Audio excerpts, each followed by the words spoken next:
बुलंदशहर से breaking news में देखें कुछ खास खबर।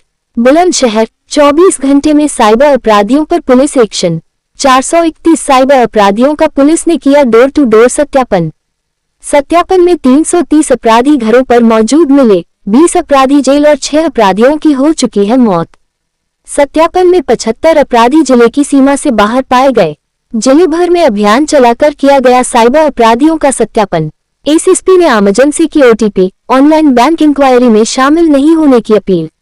मौके पर जानकारी देते हुए दिनेश कुमार सिंह, एसएसपी बुलंदशहर। हमारे संवाददाता प्रदीप पंडित, बुलंदशहर। किस दृष्टि से कार्रवाई की? आप देख रहे हैं विगत दिनों में जो 7 शीर्षक थे, हेड थे, जिस पे कार्रवाइयाँ की गई। उसी क्रम में जनपद बुलंदशहर में जो पिछले 10 वर्षों में साइबर अपराध में संलिप्त अभियुक्त थे, उनका एक बार फिर से सत्यापन कराया गया।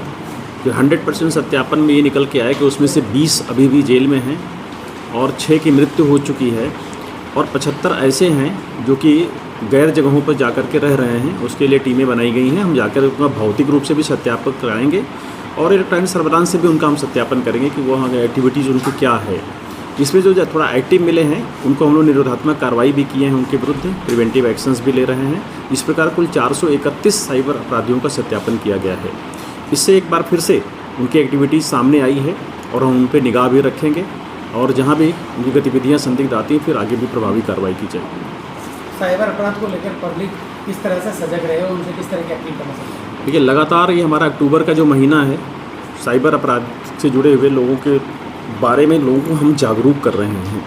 इसमें अनुरोध है कि हमारे ख़ास तौर से जितने हमारे स्कूल कॉलेज हैं, हमारे व्यावसायिक प्रतिष्ठान हैं, बैंकिंग संस्थान हैं, वो भी अपने स्तर से लगातार लोगों को जागरूक करें। हमारी टीमें स्कूल कॉलेज, व्यावसायिक प्रतिष्ठान, बैंकिंग संस्थान, मार्केट में जा कर के, इवन गाँव में चौपाल करके लगातार लोगों को जागरूक कर रही है कि जो साइबर अपराध से संबंधित चीज़ें हो रही हैं वो कुछ टिप्स हैं।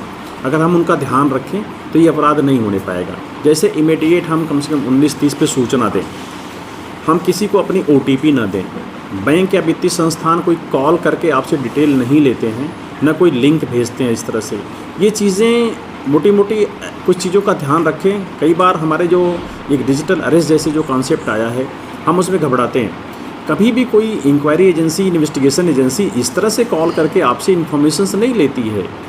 तो ये सभी को इन बातों का ध्यान रखने की ज़रूरत है और इसको लेकर के अक्टूबर का जो महीना है वो साइबर जागरूकता का महीना है और हम लोग कोशिश कर रहे हैं कि जितना अधिक से अधिक लोगों तक ये चीज़ें पहुंच जाएं, जागरूक होंगे तो इस क्राइम के होने के चांस न के बराबर रहेंगे।